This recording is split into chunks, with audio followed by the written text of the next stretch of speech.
सुप्रभात बच्चों। आज हम हिंदी पाठ्यपुस्तिका वसंत के चतुर्थ पाठ कठपुतली के विषय में पढ़ेंगे और समझेंगे। कठपुतली बच्चों, इस चित्र में आपको रंग बिरंगी कठपुतलियाँ दिख रही हैं। क्या कभी आपने सोचा है कि कठपुतली का जीवन कैसा है? अगर हमारा जीवन भी कठपुतली की तरह होता तो हमें कैसा महसूस होता? बच्चों, काठ अर्थात लकड़ी से बनी ये गुड़िया जो दूसरों के इशारों पर नाचती है, जो दोनों तरफ से धागों में बंधी हुई है, ऐसा जीवन हम नहीं जी सकते। हम दूसरों के इशारों पर नहीं नाच सकते। हम अपनी मर्जी से जीना चाहते हैं, हम आत्मनिर्भर हैं। लेकिन अगर हम कठपुतली की बात करें तो कठपुतली तो धागों से बंधी हुई है, वो तो निर्जीव है। वह सिर्फ अपने हाथ पर हिला सकती है, वो भी दूसरों के हिलाने पर। कठपुतली भी स्वतंत्र होना चाहती है, अपनी इच्छा से जीना चाहती है और आत्मनिर्भर बनना चाहती है, लेकिन ये नामुमकिन है। आइए कुछ ऐसी ही भावनाएं, कठपुतली के मन की सोच, दूसरी कठपुतलियों की बात इस कविता में कवि भवानी प्रसाद मिश्र जी ने बताई है। आइए हम पढ़ते हैं और समझते हैं। सर्वप्रथम कठपुतली पाठ के कवि भवानी प्रसाद मिश्र जी के जीवन के बारे में जानकारी लेते हैं।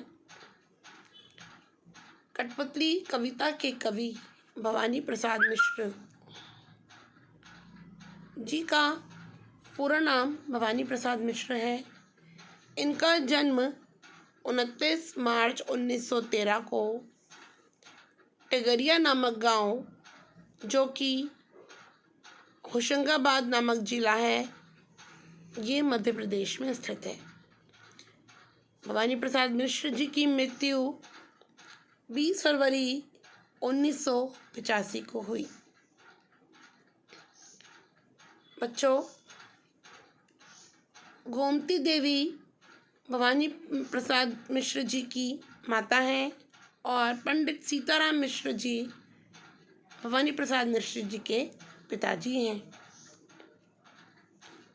वैसे तो हिंदी काव्य जगत में इन्होंने अपना बहुत योगदान दिया है, बहुत सारी कविताएं लिखी हैं, लेकिन मुख्य रचनाएं इनकी कुछ इस प्रकार हैं, जैसे गीत फरोश, बुनी हुई रस्सी, नीली रेखा तक, मानसरोवर, अनाम तुम आते हो, त्रिकाल संध्या, चकित है दुख, अंधेरी कविताएं आदि।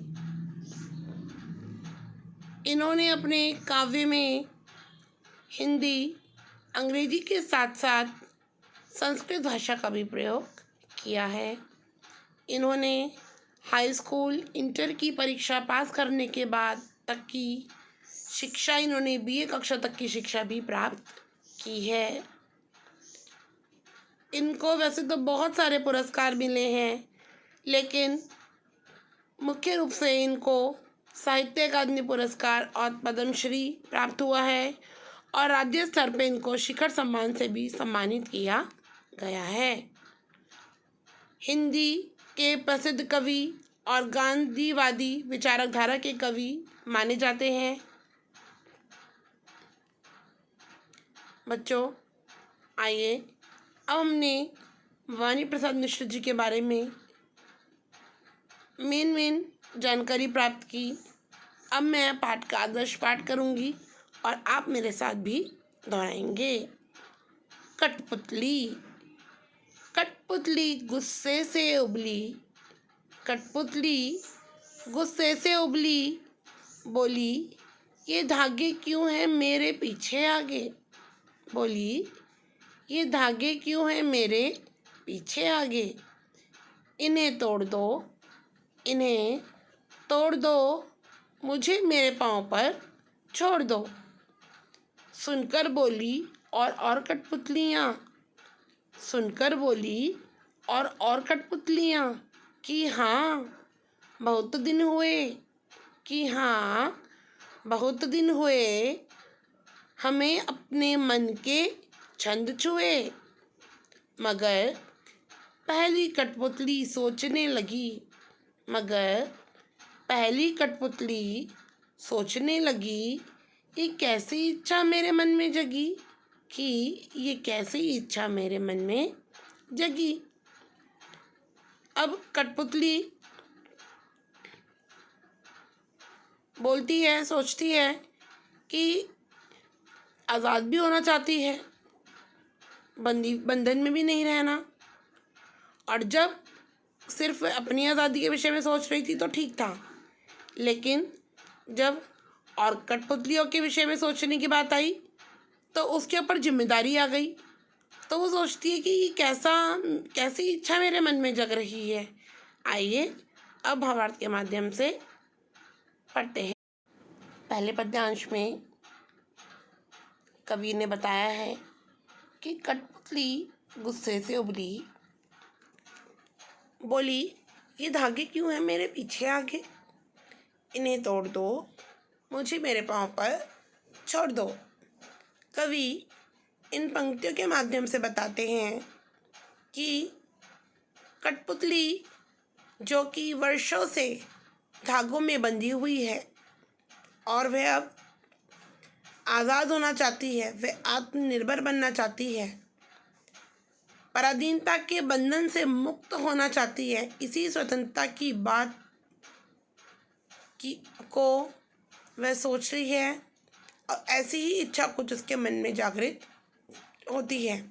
और यह सब सोचकर कठपुतली गुस्से से उबल जाती है, अर्थात क्रोधित हो जाती है। बोलती है ये धागे क्यों हैं मेरे आगे पीछे, ये धागे क्यों हैं मेरे पीछे आगे। कहती है कि मुझे आगे पीछे जो मेरे धागे बंधे हुए हैं इन्हें तोड़ दो, मुझे स्वतंत्र कर दो। मैं आत्मनिर्भर बनना चाहती हूँ, मैं किसी के अधीन नाचना नहीं चाहती।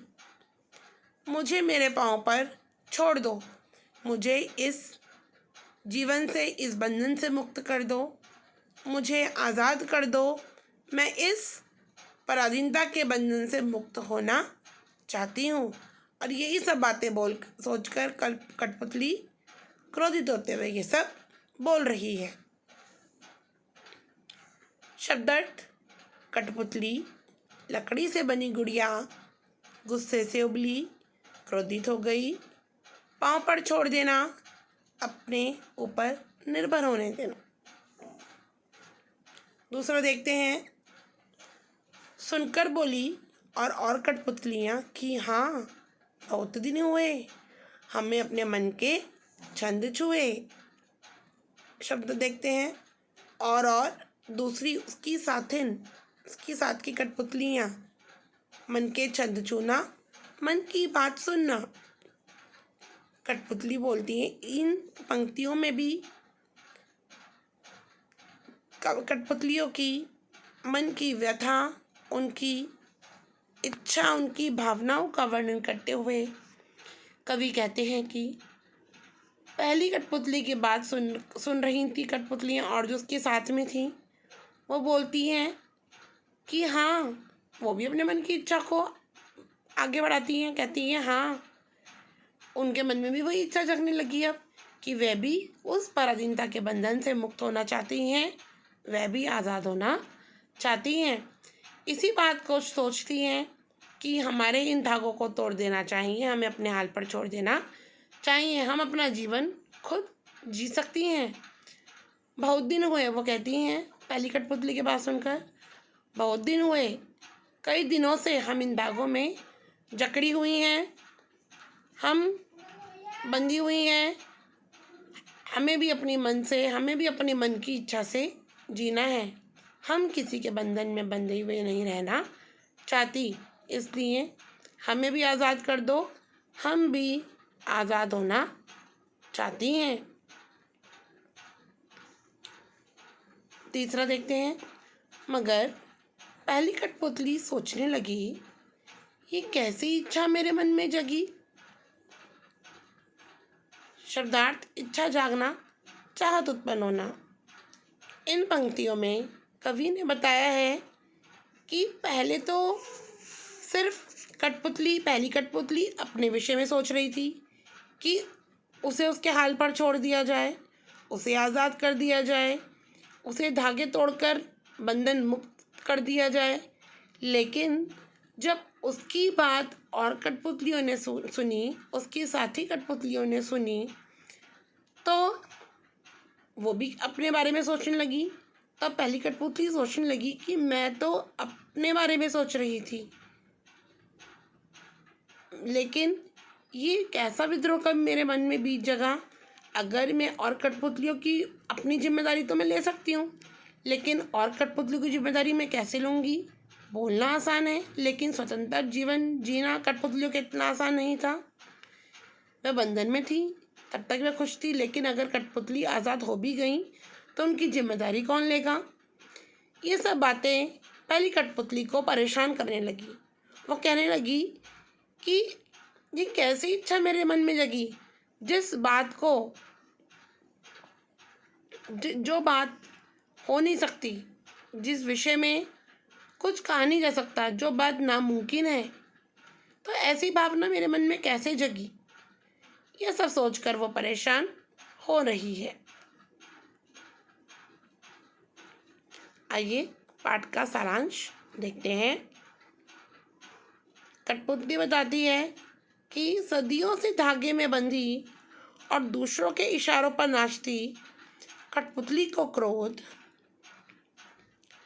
आ जाता है, वो गुस्से में आ जाती है, और वह गुस्से में आकर बोलती है कि वह इन धागों को तोड़कर आज़ाद होना चाहती है, वह अपने पैरों पर खड़ा होना चाहती है, वह आत्मनिर्भर बनना चाहती है, वह इस पराधीनता के जीवन से मुक्त होना चाहती है।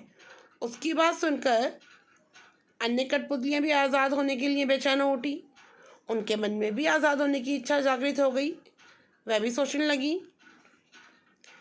सबके मन में अपनी मर्जी के अनुसार काम करने की इच्छा जाग उठती है और सब विद्रोह के लिए तैयार होने लग जाती हैं। वो कहती है कि जब एक आज़ाद होना चाहती है तो हम भी होंगे, और सभी के मन में विद्रोह की इच्छा जो है वो जागने लगती है। इस बात का अपनी बात का यह परिणाम देखकर पहली कठपुतली सोच में पड़ जाती है, क्योंकि वह अपनी जिम्मेदारी तो ले सकती थी, लेकिन इतनी सारी कठपुतलियों की आज़ादी की जिम्मेदारी वो कैसे लेगी। सबकी स्वतंत्रता की जिम्मेदारी उसके कंधे पर आ जाएगी। तो वह सोचने लगती है कि इस इच्छा का क्या परिणाम होगा, यह अभी उसने नहीं सोचा था। क्या वे अपनी स्वतंत्रता को संभाल पाएगी, अपने पैरों पर खड़ी रह पाएगी, आज़ादी का सही उपयोग कर सकेगी। फलस्वरूप पहली कठपुतली सोच समझकर ही कोई कदम उठाना चाहती है। वे बिना सोचे समझे कोई भी कदम नहीं उठाना चाहती, क्योंकि वह कठपुतली अकेली नहीं है, उसके साथ अन्य कठपुतलियाँ भी हैं जिनकी आज़ादी के विषय में वह सोच रही है, क्योंकि कठपुतलियों के लिए आज़ाद होना इतना आसान नहीं है। इस पाठ का भाव।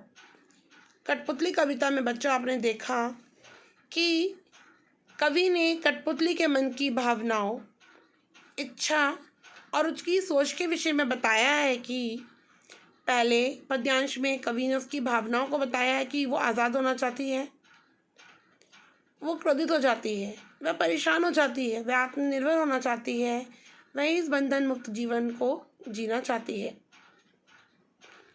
लेकिन फिर उसके मन में इच्छा जगी कि मैं आज़ाद होंगी, और उसकी बात सुनकर और कठपुतलियाँ भी सोचने लगी।